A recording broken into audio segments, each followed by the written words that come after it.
काठूरिया कहानी। जंगल का न्याय। बहुत समय पहले घने जंगल के बीचों बीच एक छोटी सी काठूरिया लकड़हारे की बस्ती थी। ये बस्ती ऊंचे ऊंचे पेड़ों, मीठे झरनों और पक्षियों की चहचहाहट से भरी रहती थी। यहाँ के लोग सरल और ईमानदार थे। हर सुबह वे जंगल में जाते, लकड़ी काटते और उसे पास के गांव में बेचकर अपनी रोजी रोटी कमाते। इस बस्ती में एक लकड़हारा था जिसका नाम माधव था। माधव मेहनती और दयालु इंसान था, लेकिन वह हमेशा दूसरों की मदद करने में इतना मग्न रहता कि खुद के लिए कुछ भी बचा नहीं पाता। उसकी पत्नी राधा और 2 छोटे बच्चे अक्सर उससे कहते, तुम्हारी अच्छाई ही तुम्हारी कमजोरी है। अगर तुम इसी तरह दूसरों के बारे में सोचते रहोगे तो हमारा क्या होगा। माधव बस मुस्कुराकर जवाब देता, जंगल हमें सब कुछ देता है और अगर हम दूसरों की मदद कर सकते हैं तो इसमें क्या गलत है। एक रहस्यमयी घटना। एक दिन माधव जंगल में लकड़ी काट रहा था, तभी उसने एक अजीब सी आवाज सुनी। वह आवाज किसी घायल जानवर की लग रही थी। माधव तुरंत अपनी कुल्हाड़ी छोड़कर आवाज की ओर दौड़ा। वहां उसने एक बड़ा और खूबसूरत हिरण देखा, जिसका पैर जाल में फंसा हुआ था। हिरण की आंखों में दर्द और डर था। माधव को हिरण की हालत देखकर दया आ गई। उसने बिना समय गंवाए जाल काटा और हिरण को आजाद कर दिया। हिरण ने माधव की ओर कृतज्ञता भरी नजरों से देखा और जंगल में गायब हो गया।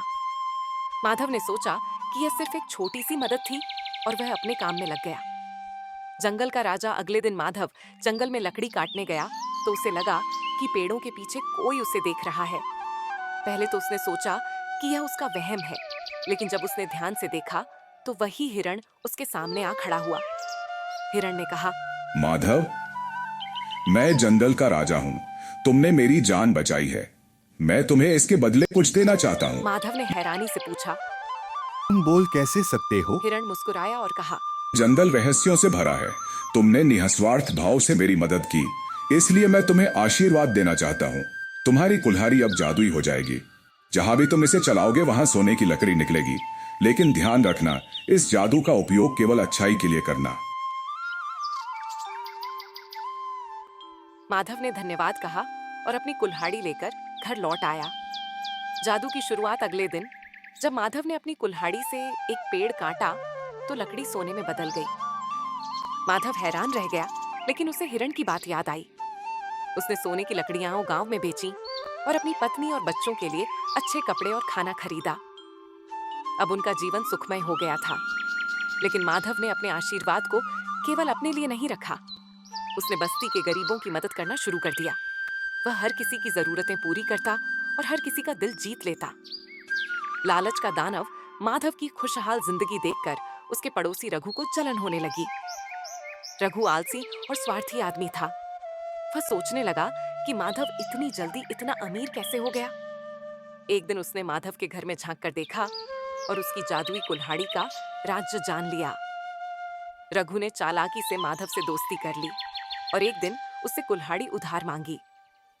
माधव को उसकी नीयत पर शक था, लेकिन उसने सोच लिया कि जादू की कुल्हाड़ी का उपयोग कोई भी गलत तरीके से नहीं कर पाएगा। उसने कुल्हाड़ी रघु को दे दी। लालच का अंजाम, रघु ने कुल्हाड़ी लेकर जंगल में पेड़ काटने की कोशिश की, लेकिन कोई सोना नहीं निकला। उसे बहुत गुस्सा आया।